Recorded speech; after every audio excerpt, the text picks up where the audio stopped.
बात समझ आनी चाहिए ना SC ST OBC माइनॉरिटी के लोगों को। दंगों से दूर रहें, धार्मिक उन्माद वाले प्रोग्राम से बिल्कुल दूरी बना लें, अंधविश्वास पाखंडवाद से दूरी बना लें, वरना आप डॉक्टर बाबा साहब अम्बेडकर के साथ गद्दारी कर रहे हो, आप फूले साहू अम्बेडकर की विचारधारा के साथ गद्दारी कर रहे हो।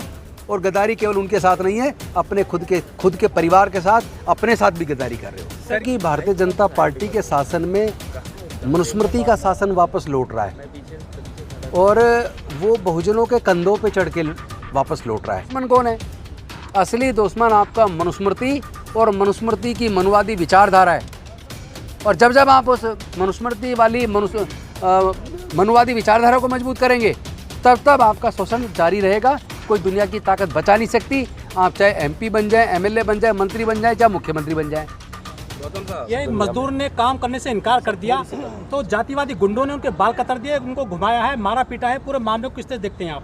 मैं समझता हूँ कि भारतीय जनता पार्टी के शासन में मनुस्मृति का शासन वापस लौट रहा है और वो बहुजनों के कंधों पे चढ़ के वापस लौट रहा है।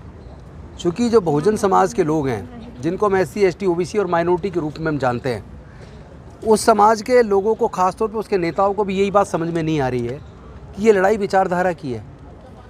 इस लड़ाई में एक तरफ संविधान है और दूसरी तरफ मनुस्मृति है। जब हमारे लोग कावड़ लेने जाते हैं, जब हमारे लोग धार्मिक जुलूसों में तलवारें लेकर नंगी तलवारें लहराते हैं, उनको ये पता ही नहीं होता कि आप लहरा किसके खिलाफ रहे हो। आप अपने ही खिलाफ लहरा रहे हो।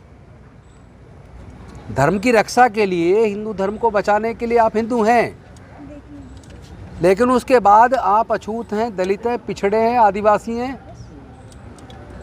और उसके बाद आप हक अधिकार की जब भी बात करोगे, जब भी काम के बदले में आप पूरा पैसा मांगोगे, या भी जब भी वो जबरन अपनी शर्तों पे आपसे काम करवाना चाहेंगे, आप इनकार करेंगे, तब वो ऐसी हरकत करेंगे जो उन्होंने झांसी के अंदर की।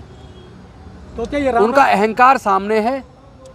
उस अहंकार का जवाब केवल और केवल डॉक्टर बाबा साहेब अम्बेडकर जी, या जो फूले साहू अम्बेडकर विचारधारा जिसको हम बोलते हैं, उस पर चले बिना दूसरा रास्ता नहीं है। लोगों को गुलामगिरी पढ़नी चाहिए। तमाम बहुजनों को ज्योतिबा फूले जी की लिखी हुई गुलामगिरी पढ़नी चाहिए। तमाम लोगों को एनिहिलेशन ऑफ कास्ट पढ़नी चाहिए। ये कहने से काम नहीं चलेगा कि मैं अम्बेडकरवादी हूँ।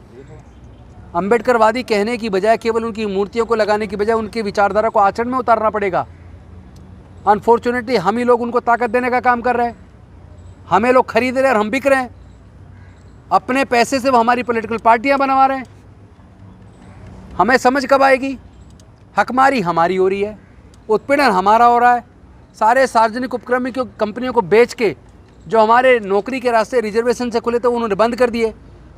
एजुकेशन का रास्ता खुला था, शिक्षा को महंगा करके उन्होंने हमसे शिक्षा छीन ली।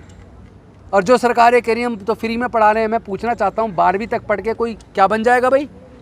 और हायर एजुकेशन की फीस इतनी ज़्यादा है, पैसे के अभाव में बहुजन समाज के SC ST OBC माइनॉरिटी के 98% लोग पैसे के अभाव में पढ़ाई छोड़ने को मजबूर हैं। ये बात समझ में आनी चाहिए। किसी भी सत्ता में चले जाओ, MP बन जाओ, MLA बन जाओ, मंत्री बन जाओ, क्या कर लोगे आप? जब तक आप विचार से परिपक्व नहीं हो, जब तक आप ये नहीं जानते आपका असली दुश्मन कौन है। असली दुश्मन आपका मनुस्मृति और मनुस्मृति की मनुवादी विचारधारा है। और जब जब आप उस मनुस्मृति वाली मनुवादी विचारधारा को मजबूत करेंगे, तब तब आपका शोषण जारी रहेगा। कोई दुनिया की ताकत बचा नहीं सकती। आप चाहे MP बन जाए, MLA बन जाए, मंत्री बन जाए, चाहे मुख्यमंत्री बन जाए। गौतम साहब, समाधान नहीं है वहाँ। गौतम साहब, एक सवाल, आप इतनी ज्ञान की बातें कर रहे हैं, गुलामगिरी, मनुस्मृति, और आप कांग्रेस में हैं और दलित को जागृत कर रहे हैं कई वर्षों से, तो आपको तो आजकल दलित लोग से बहुत गालियाँ पड़ रही हैं सोशल मीडिया। कोई बात नहीं, मुझे जब गाली पड़ती है ना तो मैं खुशी महसूस करता हूँ। मुझे लगता है इसका मतलब मैं कुछ काम कर रहा हूँ। चूँकि जैसा है ब्रिटेन के अंदर एक कहावत है, the crown can not commit a mistake, यानी कि राजा कभी कोई गलती नहीं कर सकता। तो वो कहावत इसलिए बनी है क्योंकि वहाँ राजा को कोई पावर ही नहीं है।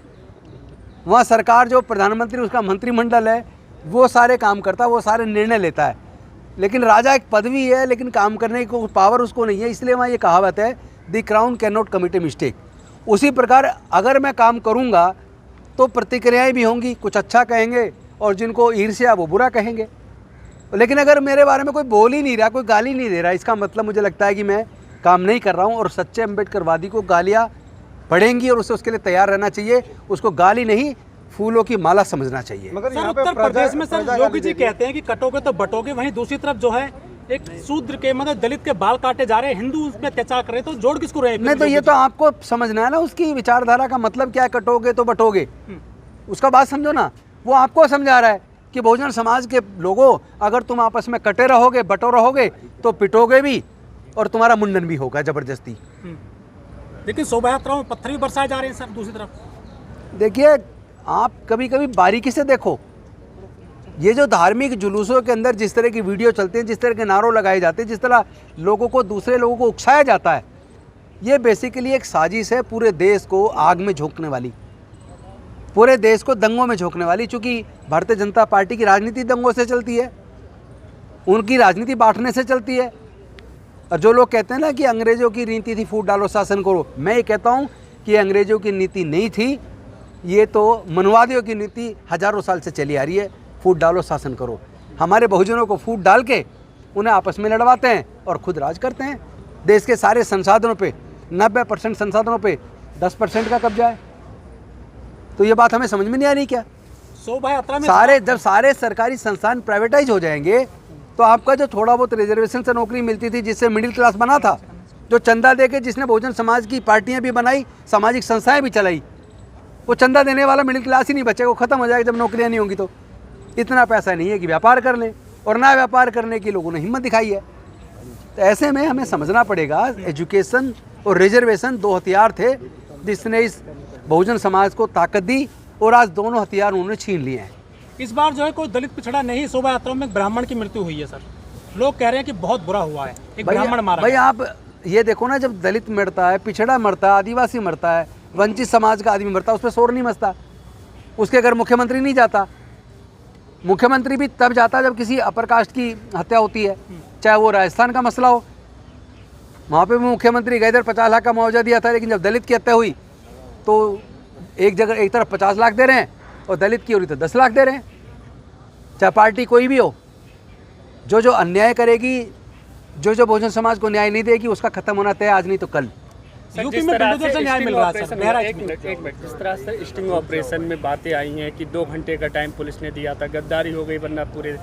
अरे आप दूर क्यों जा रहे हो? दिल्ली में नहीं हुआ क्या ऐसा? दिल्ली में भी तो हुआ। 2020 में दिल्ली में दंगे हुए, किसने कराए? किसने कराए? उसकी जांच कर लो, पता लग जाएगा। तो क्या सर ये पूरा आजकल तो सत्ता ही उससे मिल रही है उन्हें, उनकी राजनीति उसी के इर्द गिर्द है। आपस में लड़वाओ, धर्म के नाम पे दंगे करवाओ, जाति के नाम पे बांटो और फिर राज करो। पिटोगे भी तुम, मरोगे भी तुम, मारने वाले भी तुम, जेल जाने वाले भी तुम, और उसके बाद वकील करके पूरी ज़िंदगी बच्चे के लिए माँ बाप लड़ते रहेंगे, पूरी प्रॉपर्टी बिक जाएगी, बर्बाद होने वाली भी तुम। तो ये बात समझ आनी चाहिए ना, SC ST OBC माइनॉरिटी के लोगों को।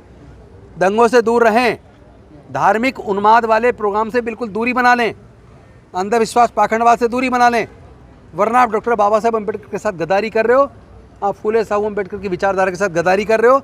और गद्दारी केवल उनके साथ नहीं है, अपने खुद के परिवार के साथ, अपने साथ भी गद्दारी कर रहे हो। सर ये जो जाति का कॉलम हटाया गया है जेल से, इस पे आप क्या कहना चाहेंगे सर? केवल हटाने से काम नहीं चलेगा। जितने जेल के अंदर लोग हैं सर्वे कर लीजिए, SC ST OBC माइनॉरिटी के लोग 98% हैं, और बहुत सारे हैं कोई ऐसे जिनको यही नहीं पता उन्होंने जुर्म क्या किया है, झूठे केस बना के जेल में डाल दिया है। तो जब तक पुलिस प्रशासन की सोच समतावादी न्यायवादी नहीं होगी, जब तक उसकी सोच में SC ST OBC माइनॉरिटी का उत्पीड़न है, तब तक केवल वहाँ जाति का कॉलम हटा देने से काम नहीं चलेगा। शुक्रिया। Thank you.